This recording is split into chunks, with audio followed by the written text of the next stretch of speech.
in divorce cases, when people go into therapy, they like to talk about their fantasies of really doing away with their spouse. And the Tarasoff warning says that we have to warn someone if they intend to harm somebody else.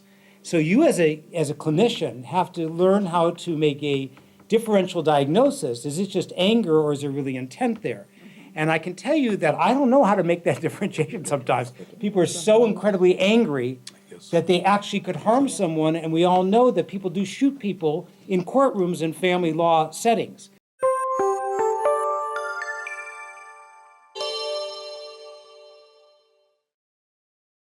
So the Tarasoff warning where you say to somebody, you know, you've told me that I have to warn somebody, call the police and warn someone. The police will do nothing. Police do nothing about crimes that have not been committed, but you have to warn the intended victim. And Commissioner Clemens, would you distinguish that from the obligation of attorneys? Yes, the mental health professionals have a duty to report. Lawyers have a duty to not report, with exceptions. Communications between an attorney and a client are to be held in confidence unless the client says it's okay to disclose it. There are a few exceptions. There is the old crime fraud exception. But lawyers and judges do not have a duty to report, and to the contrary, may not be permitted to report unless you think that there's a crime about to happen. And that's exactly the opposite of what a mental health professional is required to do. And I'm going to take advantage of the fact that we have so many mental health professionals here tonight. I'd like to see how many of you have reported at least once. Child abuse or Tarasoff? Child abuse, not Who hasn't? yeah. Let me ask a different question. How many mental health professionals here have never been required to make a report? Anybody?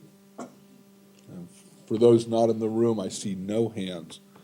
So the mandatory reporting requirement is clearly something that lawyers need to understand, that when they're dealing with mental health professionals, it doesn't take too much to trigger it. And by the way, you mentioned the fact that people get shot in family law courts. I heard fairly recently that Dr. Zelig, who shot and killed his wife in the courthouse 24 years ago, died a year ago in prison. What he's talking about is very real. You know, family law is actually perceived to be even more dangerous than criminal and more dangerous than juvenile, which is fairly dangerous in terms of, you know, courtroom violence and even shootings. Can I ask something about reporting? You know, your clients may come to you and you take a history from them and you find out what their concerns are, and they'll say things like, you know, well, I do this or I do that. If they share that information with a therapist, what they often will come in and say is, my lawyer told me not to tell you this. And I explain to them, regardless of what your lawyer said, I have to deal with this.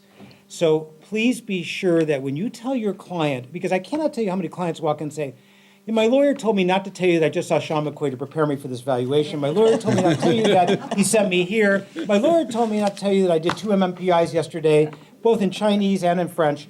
And my lawyer told me not to tell you these things. And I say, okay, well, apparently you want me to know this. Why do you want me to know this? So just remember, your clients are not very good at being as secretive as you want them to be. That's true. I think another issue that's come up recently, in my practice anyway, are unfounded allegations of child abuse, repeated over and over again.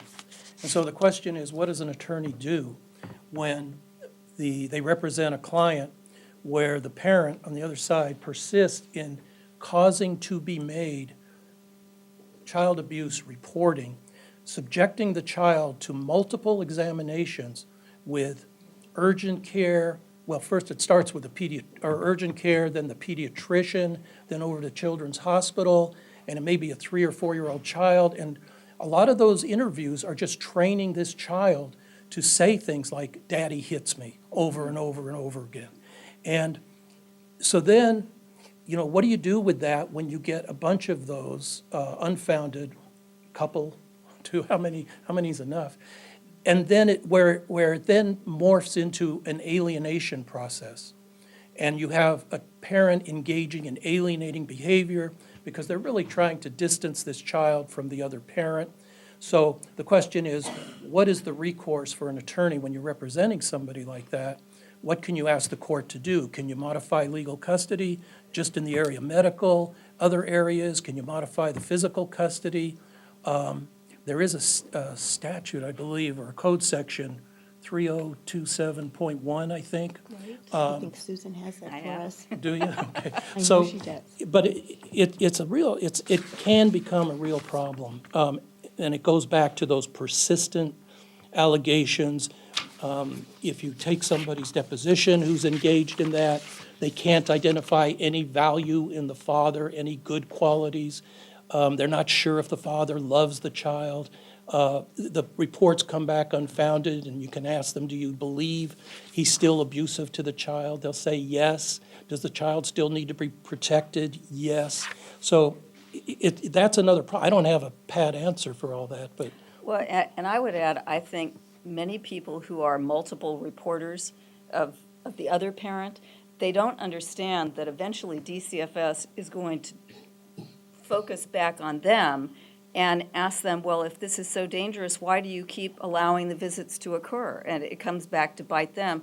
And then there's the fact that the court, which Commissioner Clemens, of course, can address, the court can order supervised visits for people who make false allegations of child abuse and monetary sanctions. You see it going the other way, too. I remember one case that went on for a long time, and eventually I found that the allegations of sexual abuse of a preverbal child were simply false. And but what I also learned, and this is when I was fairly new on the bench, what I learned in that case was that the mom who had made those accusations was absolutely sincere in making them. This wasn't just somebody who's just being evil, trying to get the other parent out of the picture. In any event, I then said, okay, I made my findings, and there will not be any more monitored visitation, which there had been up to that moment. And the father says, no, you need to keep the monitor there. I want you to order the monitor stay there. The first time I have non-monitored visitation with this child for 5 minutes, I will be accused again.